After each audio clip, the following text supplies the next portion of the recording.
Let's proceed to the part five of our supporting treatment using Yangsheng with resistance to giving things up. It is typical for most clients to ask, what can I eat or what can I take that will be good for me? Unfortunately, a lot of the dietary advice we give, usually we tell them what they should avoid in their diet, as well as recommending exercise, rest, meditation, and so on.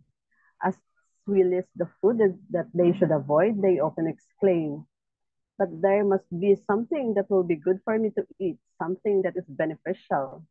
Here we can see a fundamental problem with the Western consumer mentality.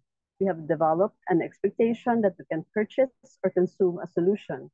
Every time we are dissatisfied or when life does not live up to our expectations, we believe that there must be something we can buy or at least assume that there will be something that will be salutary for us to consume, some sort of magical pill or superfood. In general, we have more difficulty with the more Eastern esoteric approach that is happiness. In this context, healing, which is a process of letting go of things.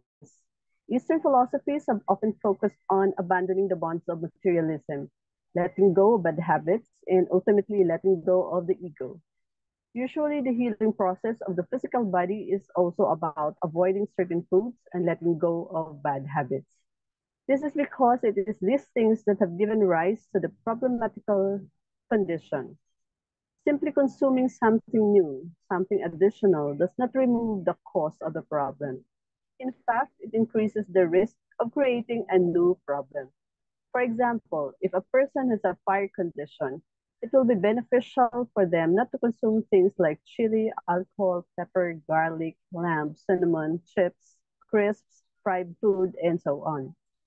If they do not drop these things and instead just consume foods that are extremely cold in their energy to counteract the fire condition, they will risk injuring their spleen chi without necessarily creating an improvement in their symptoms because they're still ingesting things that aggravate the fire condition.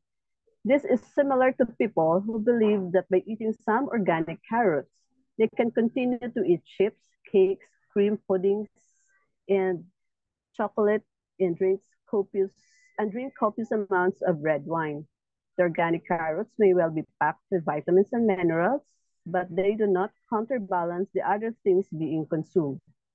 Salutary food should be instead of, not at the same time as, at least if you want to create long-term harmony in the body. Another thing we often hear when we start telling people which things they ought to exclude from their diet is that they exclaim, but that's everything that I eat. Although in reality, they probably do not eat other things. There is a reason. In reality, they probably do eat other things. There is a reason that they have developed certain patterns of imbalance. And this is often due to the excessive consumption of an inappropriate diet that is very one-sided. Central to all Chinese medicine diet therapy is maintaining the health of the spleen and the stomach. No matter what imbalances there are, account should always be taken of what affects the suggested changes in the diet will have on the spleen and the stomach.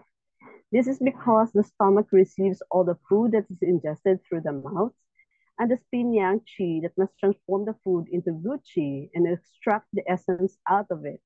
This means that regardless of what other qualities the food has, and no matter what organs and channels this food affects, it will always also have an influence and an effect on the stomach and the spleen. This is this therefore means that diet therapy is sometimes a bit of a balancing act in which you try to achieve a therapeutic effect whilst trying not to injure the spleen and the stomach. This relates back to some of the very first classes we had in our acupuncture training. In these classes, we learned about the production of qi. We learned how the stomach can be envisioned as a cauldron that is filled with food and liquids that you ingest. The spleen chi is the flames below the cauldron that transform the ingested food and liquids in a soup from which rises an aromatic and nourishing vapor. More precisely, we learned that the stomach receives the food and liquids ingested through the mouth, and it ripens and rots. This in preparing them so that the spleen can transform the ingested food and liquids into gucci and extract the essences from it. Furthermore, because of their location in the center of the body and their dynamic of sending chi upwards and downwards, the stomach and spleen will affect the movement and the communication of chi in the whole body. It is therefore paramount that we support the spleen and the stomach as much as possible through the diet. This can be done by following a few basic rules of eating in Chinese medicine. Most of the recommendations actually also make good sense from a Western medicine physiological perspective. Thank you for your attention.